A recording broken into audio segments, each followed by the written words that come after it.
The year was 2018, and what began as a seemingly ordinary romance between two young adults would spiral into a nightmare that no one could have foreseen. Michelle Marsters, a 26-year-old aspiring writer with a troubled past, and Jake Brendan, a 28-year-old software engineer from a close-knit family, were an unlikely pair. Their whirlwind romance captivated their friends and family at first, but as time went on, those closest to them began to sense that something was amiss.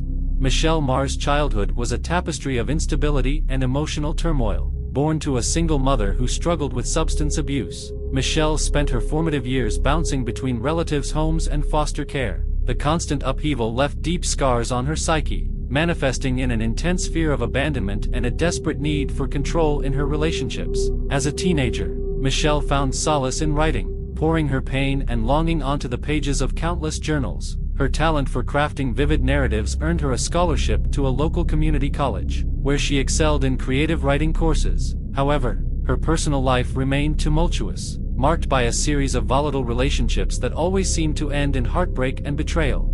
Jake Brendan, on the other hand, grew up in a warm and loving household. The middle child of three, Jake was raised by parents who prioritized family bonds and open communication. Family dinners were a nightly occurrence in the Brendan home, and weekends were often spent on camping trips or gathered around board games. This nurturing environment fostered Jake's natural inclination towards kindness and his strong sense of loyalty to those he loved. Academically gifted, Jake breezed through school and earned a full ride to a prestigious university, where he studied computer science. His easygoing nature and quick wit made him popular among his peers, and he maintained a close circle of friends from high school through his college years. Michelle and Jake's paths crossed at a local coffee shop. Michelle, hunched over her laptop, was startled and Jake accidentally bumped into her table, nearly spilling her latte. Flustered, Jake insisted on buying her a new drink, and what started as an awkward encounter quickly blossomed into an engaging conversation about literature, technology, and their shared love of obscure indie films. Drawn to Jake's warmth and stability, Michelle found herself opening up in a way she never had before. Jake, in turn, was captivated by Michelle's passion for storytelling and her apparent vulnerability. They exchanged numbers that night, and within weeks, they were practically inseparable. The early days of their relationship were a whirlwind of romantic gestures and shared adventures. Michelle introduced Jake to the world of local poetry slams and art galleries, while Jake taught Michelle the basics of coding and took her on hikes to his favorite scenic spots. To their friends, they seemed like the perfect couple, Jake's calm demeanor perfectly complementing Michelle's creative energy. However, as the honeymoon phase began to wane, subtle cracks started to appear in their idyllic romance. Michelle's need for constant reassurance and her discomfort with Jake's close relationships with his family and friends began to surface. What Jake initially perceived as endearing clinginess slowly morphed into something more sinister. As Michelle and Jake's relationship progressed past the 6-month mark, the initial euphoria of new love began to give way to a more complex and troubling dynamic. Michelle's past traumas and abandonment issues, long simmering beneath the surface, started to manifest in increasingly problematic ways. It started subtly at first. Michelle would text Jake incessantly throughout the day, growing anxious and irritable if he didn't respond promptly. She began to question his whereabouts when they weren't together, often asking for photographic evidence of his location. Jake, attributing this behavior to Michelle's deep affection for him, initially found it endearing and did his best to accommodate her needs. However, Michelle's demands for Jake's time and attention soon began to escalate. She would grow visibly upset when Jake made plans with his friends or family, often guilt-tripping him into canceling to spend time with her instead. Jake's best friend since childhood, Michael, was the first to voice his concerns. During a rare guys' night out, Michael confronted Jake about his increasing absence from their social circle. "Jake, you've barely hung out with us in months. What's going on, man? Is everything okay with you and Michelle?" Jake brushed off Michael's worries, insisting that he was just busy and that everything was fine. But deep down, a seed of unease had been planted. He couldn't shake the feeling that something wasn't quite right in his relationship with Michelle. As weeks turned into months, Michelle's behavior became increasingly erratic and controlling. She began to monitor Jake's social media accounts, questioning him about every female interaction, no matter how innocuous. She insisted on knowing his phone password and would often scroll through his messages while he slept. Jake's family, once warmly welcoming of Michelle, started to grow wary of her influence on their son and brother. Sarah Brendan, Jake's mother, was particularly concerned. She noticed how Jake had become withdrawn and less communicative, a stark contrast to the open and affectionate son she had raised. During a family dinner that Michelle reluctantly attended, tensions came to a head when Sarah innocently asked Jake about his plans to attend his cousin's upcoming wedding. Michelle interjected before he could respond. "We're actually thinking of taking a trip that weekend, aren't we, Jake?" she said, her voice sickly sweet but her eyes flashing with warning. Jake, caught off guard, stumbled through a noncommittal response, much to his family's visible dismay. After dinner, Sarah pulled her son aside, her voice low and urgent. "Jake, honey, I'm worried about you. This isn't like you, missing family events, barely calling. Is everything all right with Michelle?" Michelle, overhearing the exchange, flew into a rage on the drive home. She accused Jake of allowing his family to come between them, twisting the situation to paint herself as the victim. "Your mother hates me, Jake. She's trying to poison you against me. Can't you see that?"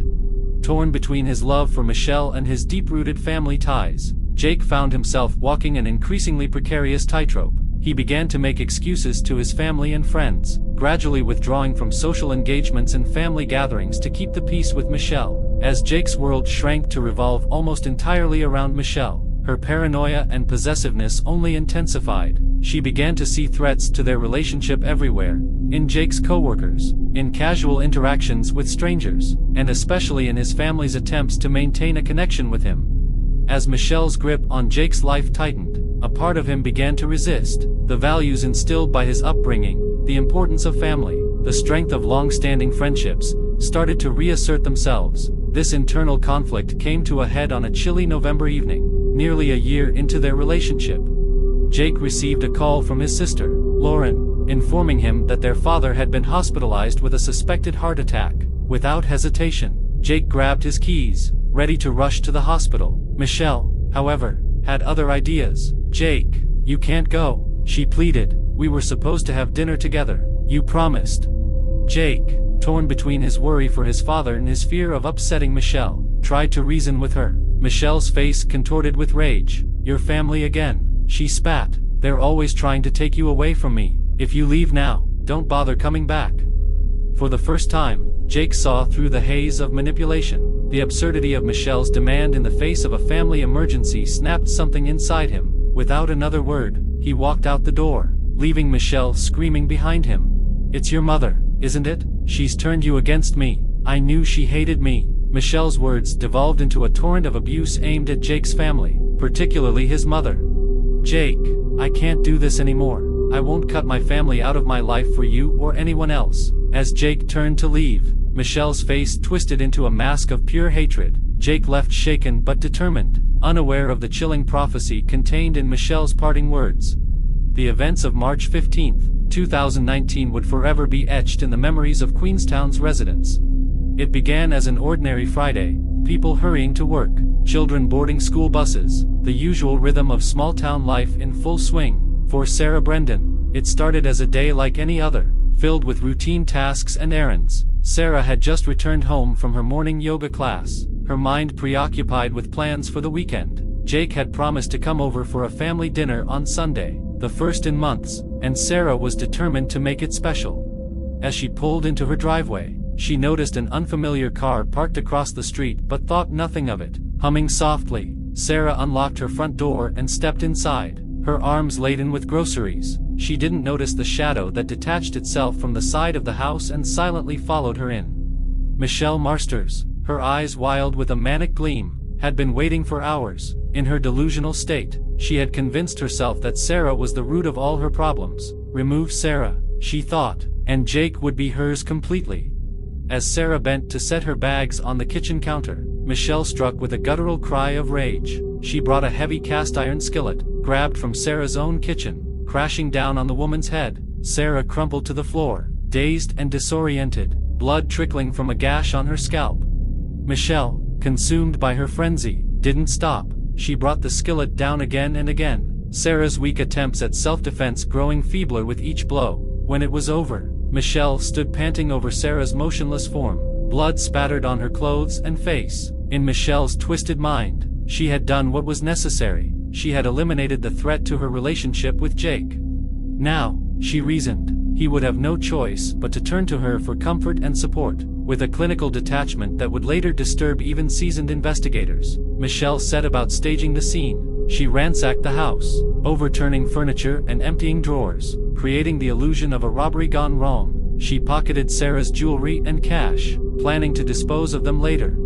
In the bathroom, Michelle scrubbed the blood from her skin and changed into clean clothes she had brought with her. She wrapped her stained garments and the skillet in a plastic bag, intending to discard them far from the scene. As a final touch, Michelle used Sarah's own phone to send a text to Jake, looking forward to Sunday dinner. "Sweetheart, love you." It was a chilling detail that would later send shivers down the spines of those involved in the case. Confident that she had covered her tracks, Michelle left the Brendan home as quietly as she had entered. To any passers-by, she would have looked like any other young woman going about her day, not someone who had just committed a brutal murder. Michelle drove to a remote area outside of town, where she burned her bloodied clothes and tossed the skillet into a deep pond. Returning to her apartment, Michelle began to craft her alibi. She called a friend, chatting normally about weekend plans. She posted on social media, careful to establish a timeline that placed her far from the Brendan home at the time of the murder. Then, she waited. Hours passed, and as the sun began to set, Michelle's phone rang. It was Jake, his voice cracking with emotion. "Michelle," he sobbed, "something terrible has happened. It's my mom, she's dead." Michelle's performance was Oscar-worthy. She gasped in shock, her voice filled with false concern and sympathy. "Oh my God, Jake, what happened? Are you okay? Where are you? I'm coming right over." Everything was going according to plan. Soon, she thought, Jake would be utterly dependent on her. The discovery of Sarah Brendan's body sent shockwaves through the quiet community. Jake, worried when his mother didn't answer his calls about Sunday dinner, had driven to her house to check on her. The scene that greeted him would haunt him for years to come. Detective Lisa Martinez, a veteran of the police department, took charge of the investigation. From the moment she stepped into the Brendan home, something about the scene didn't sit right with her. While it appeared to be a robbery gone wrong, certain details nagged at her experienced instincts. The house had been ransacked, true, but in a way that seemed almost methodical rather than the chaotic ransacking typical of a panicked burglar. Valuable electronics were left untouched, while jewelry and cash were missing. Most tellingly, there were no signs of forced entry. As the forensics team combed through the house, Detective Martinez began the painful process of interviewing the family. Jake, still in shock, could barely string together coherent sentences. His father, recently released from the hospital, was devastated and confused. It was Jake's sister, Lauren, who provided the first piece of the puzzle that would ultimately lead to Michelle. "I don't know if this is important, but Jake's girlfriend, Michelle, she's been acting really strange lately. She seemed obsessed with Jake, always trying to keep him away from us." At the hospital, surrounded by the warmth and support of his family, Jake felt as if he was waking from a long, confusing dream. His father's condition, thankfully, turned out to be less serious than initially feared. As Jake sat in the waiting room, his mother gently broached the subject they had all been avoiding. "Jake, honey, I'm worried about you. This isn't like you, missing family events, barely calling. Is everything all right with Michelle?" Michelle, overhearing the exchange, flew into a rage on the drive home. She accused Jake of allowing his family to come between them, twisting the situation to paint herself as the victim. Over the next few days, as his father recovered, Jake spent more time with his family and reconnected with friends he had neglected. Realizing how much he had missed their company, Michelle's incessant calls and messages went unanswered as Jake took time to reflect on their relationship. When Jake finally returned to the apartment he shared with Michelle, he was resolved to end things. Michelle, however, sensed the shift in Jake's demeanor and launched into a preemptive attack. Martinez's interest was piqued. She gently probed for more information, and Lauren opened up about the gradual isolation Jake had experienced, the tension between Michelle and their mother, and the recent confrontation that had led to Jake spending more time with his family. The detective's suspicions grew. As she interviewed Jake's friends and co-workers, a picture began to emerge of Michelle as a controlling, paranoid partner who had systematically attempted to cut Jake off from his support network. However, suspicion was not proof, and Martinez knew she needed hard evidence.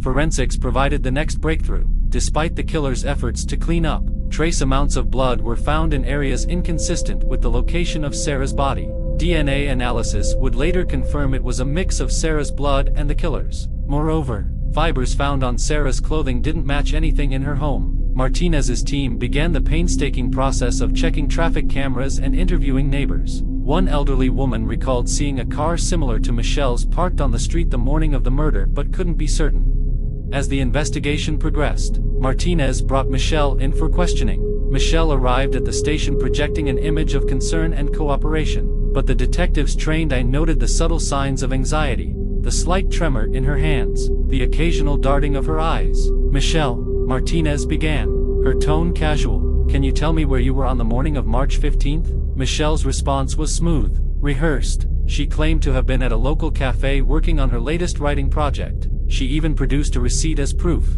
but something about her story didn't add up. Martinez decided to take a risk. "Michelle," she said, leaning forward, "we have a witness who saw your car near the Brendan home on the morning of the murder. Want to revise your statement?" Michelle's composure cracked for just a moment, a flash of panic in her eyes, a slight hitch in her breathing. She quickly recovered, vehemently denying the accusation. But Martinez had seen enough. The investigation was far from over, but Martinez felt they were on the right track. Little did she know that the case was about to break wide open thanks to an unexpected source, Jake himself. In the days following his mother's murder, Jake Brendan found himself in a fog of grief and confusion. Michelle was a constant presence, offering comfort and support. As the initial shock began to wear off, Jake started to notice inconsistencies in Michelle's behavior that nagged at him. It was a small thing that first aroused his suspicions. While looking for a photo of his mother for the funeral service, Jake came across Michelle's journal. Normally, he would have respected her privacy, but a nagging feeling prompted him to open it. What he found chilled him to the bone. Page after page was filled with increasingly paranoid and violent rants about his mother. "Sarah, she's trying to turn him against me. She has to be stopped. I'm the only one who truly loves him." The last entry, dated the day before the murder, read simply, "Tomorrow I'll fix everything." He wanted to dismiss the idea, but too many pieces were falling into place. Michelle's obsessive behavior, her hatred of his mother, her insistence on being with him constantly since the murder. Torn between his loyalty to Michelle and his growing suspicions, Jake decided to confide in Detective Martinez. He brought the journal to the police station, his hands shaking as he handed it over. "I think Michelle might have had something to do with my mom's death." Martinez's team quickly obtained a warrant to search Michelle and Jake's apartment. Hidden in the back of a closet, they found a bag containing Sarah's missing jewelry. In a stroke of luck, the pond where Michelle had disposed of the murder weapon had been partially drained for maintenance, revealing the blood-stained skillet. As the evidence mounted, Michelle's carefully constructed facade began to crumble. Her alibi fell apart under scrutiny. The cafe receipt she had produced was for a different day, and security footage showed her car leaving town in the direction of the Brendan home on the morning of the murder. Jake, grappling with the betrayal and the horrifying realization of what Michelle had done, agreed to cooperate with the police. In a recorded phone call, he confronted Michelle about his suspicions. Caught off guard, Michelle's responses were incriminating. "Why did you do it, Michelle? I loved you." Michelle's response was chilling in its delusion. "I did it for us, Jake," she said, her voice eerily calm. "Your mother was trying to keep us apart. Now we can be together forever. Don't you see? It was the only way." With this final piece of evidence, Detective Martinez moved to make an arrest. The stage was set for Michelle's arrest, but even Martinez couldn't have predicted the dramatic turn of events that would unfold as they moved to take her into custody. Michelle, unaware that her world was about to come crashing down, was inside a bookstore. Martinez had decided on a public arrest to minimize the risk of Michelle doing something desperate. As Michelle exited the store, two plainclothes officers approached her casually. "Michelle Marsters?" one of them said. "We need you to come with us for a moment."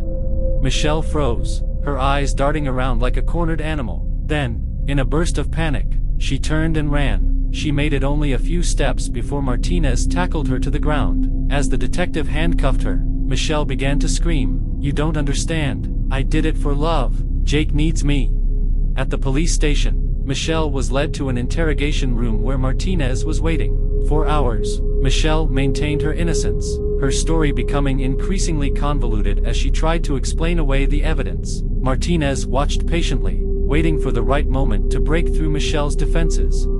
Finally, as exhaustion and the weight of her lies began to take their toll, Martinez played her trump card. She placed Jake's journal in front of Michelle. "Jake found your journal. He knows what you did." The effect was immediate. Michelle's face crumpled, tears streaming down her cheeks. "He wasn't supposed to find out," she whispered. "It was supposed to be our fresh start."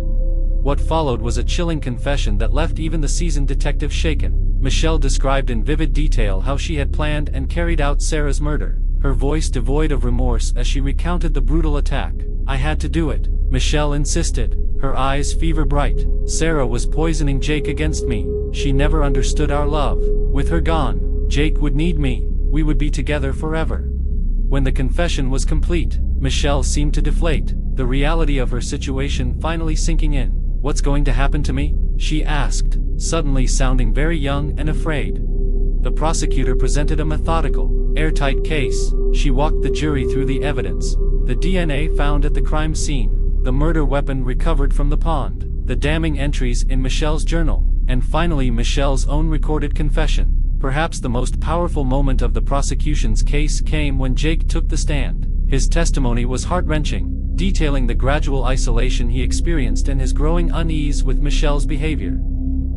The defense faced an uphill battle given the overwhelming evidence. Stevenson opted for a mental health defense, arguing that Michelle's troubled background and psychological issues had left her incapable of distinguishing right from wrong. Psychiatrists took the stand, offering conflicting opinions on Michelle's mental state. Dr. Samantha Wright, testifying for the defense, diagnosed Michelle with borderline personality disorder and argued that her extreme fear of abandonment had driven her to commit the murder. Throughout the trial, Michelle sat at the defense table, often appearing detached from the proceedings. After a week-long trial, the jury retired to deliberate. They returned after just 6 hours with a verdict: guilty of first-degree murder. As the verdict was read, Michelle finally broke her eerie calm, collapsing in sobs. Michelle Marsters, sentenced to life in prison without the possibility of parole, retreated into a world of fantasy. Behind bars, she continued to write, filling notebooks with stories of star-crossed lovers and tragic romances, unable or unwilling to fully grasp the reality of her crimes. For the residents of Queenstown, the case served as a chilling reminder that sometimes the greatest dangers come from where we least expect them. It was a tragedy that would be remembered for years to come, a cautionary tale about the dark side of love and the devastating consequences of unchecked obsession.